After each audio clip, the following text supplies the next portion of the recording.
Anyway, that we are going to talk about today's topic, right? 在新加坡招揽国际人才的汇集地，员工来自各国。在这间新创 AI 公司，领导亚太区的业务董事来自台湾。当时我并没有想要放弃我的硕士的学业，我只是打算来这里2年。可是刚好到了那2年的瓶颈的时候，我刚好拿到了 Apple 的 offer。进了 Apple 之后，非常喜欢的科技业，因为科技业的工作很弹性。自认固执又不服输 ，Katie 当初瞒着家人，研究所肄业，勇闯异乡。科技业开了她的视野。苹果公司是 Katie 在新加坡的跳板，更是她落地生根的起点。我是新进人员，然后我就当时就上了他的课，然后就慢慢的就越走越近了，然后最后就在一起了这样子。其实我当时还跟我的先生讲说，要不我们先暂时分开好了，我想回台湾。我其实当时有想过我要回去，因为我也觉得我已经在这里一段时间2-3年，然后我就觉得好像是时候回家了。异乡游子都有的惆怅，总觉得新加坡不是他的家。我先生当时讲了一句话，我到现在都一辈子都记得。他说：“这个就是你把我骗下来的原因。”他说：“这里就是你的家啊。”然后他就说：“要不然我们结婚好了。”然后我当时就有一点点被感动到了，然后我就觉得好吧，那就留下来，然后就结婚。等一下回家你会找你爸爸。耶！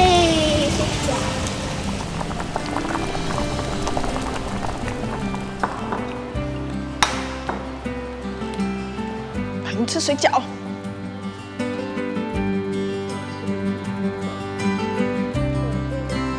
Katie 和先生买的家是在离新加坡市中心30分钟车程的盛港区，4层楼，超过200平，设计很简约，半独立洋房内竟然还有电梯。其实我们是想到我们年纪大了以后，而且我先生其实膝盖不是很好，他年轻的时候打很多篮球，所以我们就想说家里面应该要有一个电梯。然后做了这个电梯之后，将来老了它都可以用。就是你如果要在家里装，你一定要有permit你才可以用。然后你第一次看到自己的名字在上面的时候，你就觉得哇，这是我的电梯耶 ！Oh my god！ 然后每个人来我家都会问我说这个是谁？然后我说这个是我，这是你专属的。这里就是主卧室，然后主卧室的话，其实我们做开放式的空间，所以有沙发、有床、有我们工作的地方，还有我们的更衣室，全部都是打通的。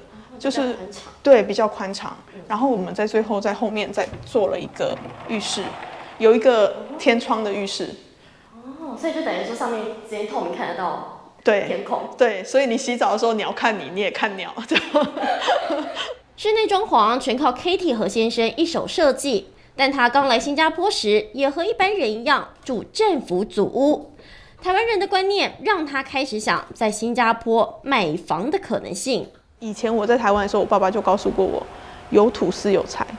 他说，尤其是新加坡地是这么少的地方，所以，爸爸当时用闽南话讲这句话，他说：“你买一地哦，让建户都减一地。”啊，所以当时就激发了我想说，我觉得是不是应该要买一块地？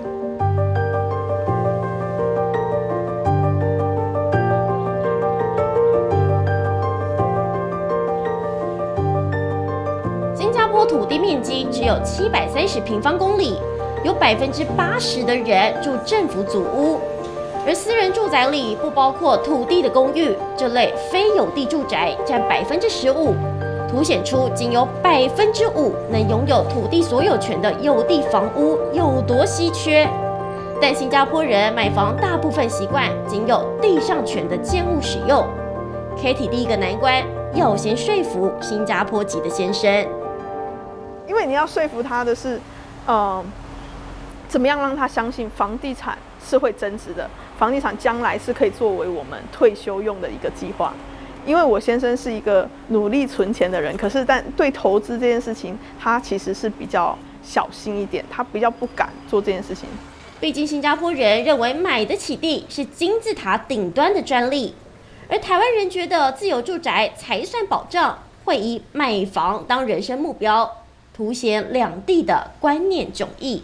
我们其实也是12月的时候买，所以我就刚好一买的时候就没想到就 COVID 了。然后一 COVID 的时候，它就大概一直增值，因为当时所有的房地产都在增值，股票也在跑。现在我的隔壁的邻居，他们其实已经卖875万到900万。拿1000万头期款和30年贷款买下6000万的有地住宅，短短4年，房屋现值翻了超过2倍。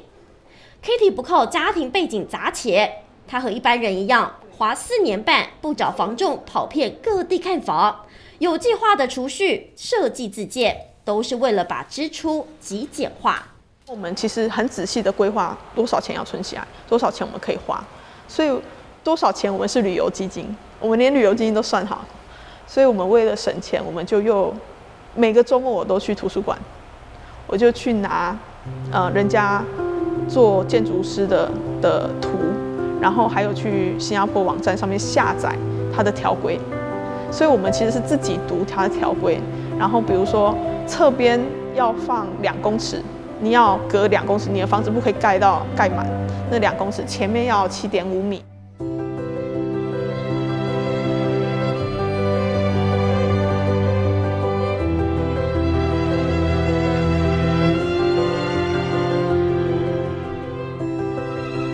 真的蛮难的。我有一些台湾的朋友，住在这里的朋友，他们都笑我，他们说你是越级打怪啊。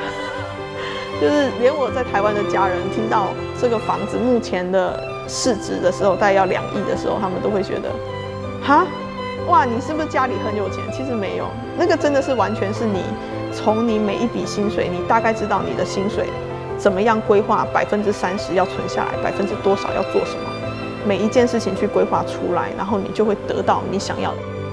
在新加坡当有壳族 ，Katie 是那5%的追梦者，在她的蓝图计划里逐步踏实。